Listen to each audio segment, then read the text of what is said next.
আমরা এখন কথা বলবো চিত্রনায়ক সূর্যরাজের সাথে। সূর্যরাজ ভাই, ঈদুল ফিতর উপলক্ষে আপনার কয়টা মিউজিক ভিডিও এবং কয়টা সিঙ্গেল নাটক বাজারে আসছে? আহ, ঈদুল ফিতর উপলক্ষে মিনিমাম 4-5টা তো হবেই। কাজ কমপ্লিট হয়ে গেছে।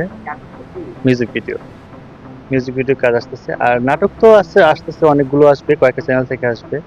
আজমির মিউজিক বাংলা থেকে আসবে, তারপর হচ্ছে আজমির ভিশন, আজমির অনেকগুলো কোম্পানি আছে যেগুলো থেকে আসবে। আজমির ইসলামিক নাটক থেকে আসবে। তো ইসলামিক কাজগুলো অনেক বেশি করা হয় আমার।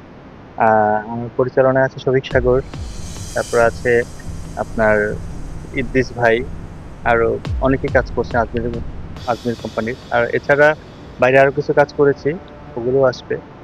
আপনার যে মিউজিক ভিডিও ঈদুল ফিতর উপলক্ষে বাজারে আসতে চলেছে, এই মিউজিক ভিডিওর শিল্পী কে? আসলে আমি তো বিভিন্ন শিল্পীর কাজ করে থাকি। এর মধ্যে বিশেষ করে ইমন খানের গান তো আপনারা অনেকেই জানেন, দর্শকরাও জানে যে ইমন খানের গান আমার বেস্ট। ইমন খানের গান মনে হয় আসবে 3টার মতো। এর বাইরে অন্য শিল্পীদের গান আছে, নতুন শিল্পীদের গান আছে, আসবে আচ্ছা, আপনি কি রোজা আছেন? ইনশাল্লাহ। হ্যাঁ, সবগুলো আছি। অনেকেই বলে যারা অভিনয়ে থাকে, চিত্রনায়ক নায়িকা, ওনারা নাকি রোজা রাখেন। আপনি রোজা রাখেন? আসলে কি মানুষের এটাকে ধারণাটা ভুল না সঠিক? এই ধারণাটা সম্পূর্ণ ভুল। মিডিয়াতে অনেকেই রোজা রাখে। আর রোজা আসলে কি, সিয়াম হচ্ছে একটা সাধনার মাস। এখানে খাওয়া না খাওয়াটা ইম্পর্টেন্ট না, এখানে হচ্ছে আমি যতই কাজ করি, এটা আমার কর্মক্ষেত্র, আমাকে তো কাজ করতেই হবে। সেই দিক থেকে আমি অবশ্যই রোজা রাখতে পারি, কারণ হচ্ছে রোজাটা হচ্ছে আমার ব্যক্তিগত একটা বিষয়। এখানে আমার কাজে কোনো ব্যাঘাত ঘটতেছে না, আমার মতো আমি কাজ করতেছি, আর রোজা রাখতেছি, ইফতার সময় ইফতার করতেছি। আসলে রোজাটা বছরে একবার আসে, মানুষ বাঁচেই বা কত কাল। পৃথিবীতে যাই কিছু করি না কেন, একটা সময় আমাদেরকে মরতে হবে। মৃত্যুর ভয় প্রত্যেকের রাখা উচিত, জন্ম যেহেতু নিয়েছি, মৃত্যুটা স্বাভাবিক। তো শুধু এপারের কাজ করলে হবে না, ওপারের কাজ কিছু করতে হবে।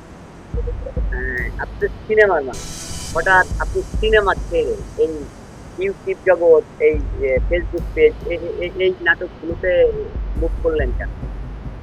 আহ, আমি ছোট থেকে সিনেমাতে আছি, সেই ছোট্ট কাল থেকে কাজ করি। অনেক কাজ করেছি, অনেকগুলো মুভি করেছি, চাইল্ড আর্টিস্টও করেছি, এমনকি বড় হওয়ার পরেও হিরো ক্যারেক্টার করেছি অনেকগুলো মুভিতে।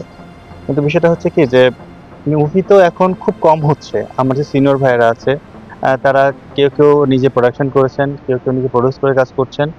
আর আমরা যারা আছি, আমরা তো নিজে প্রডিউস করে কাজ করার মতো অ্যাবিলিটি নাই, বা ওরকম ক্ষমতা যোগ্যতা কোনোটাই নাই।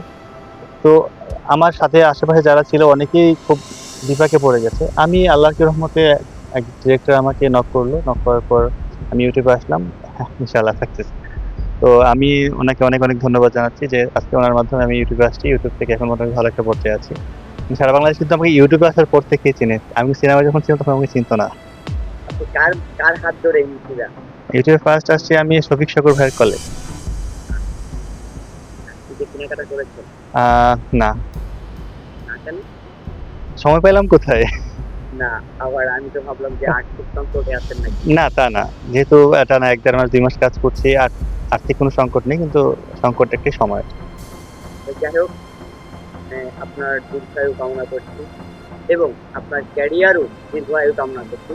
আপনি অনেক দূরে এগিয়ে যান, আমাদের দর্শকদের অনেক সুন্দর সুন্দর নাটক এবং মিউজিক ভিডিও উপহার দেন। সেই প্রত্যাশায় আজকের মতো বিদায় নিচ্ছি। দেখা হবে অন্য একদিন, অন্য কোথাও।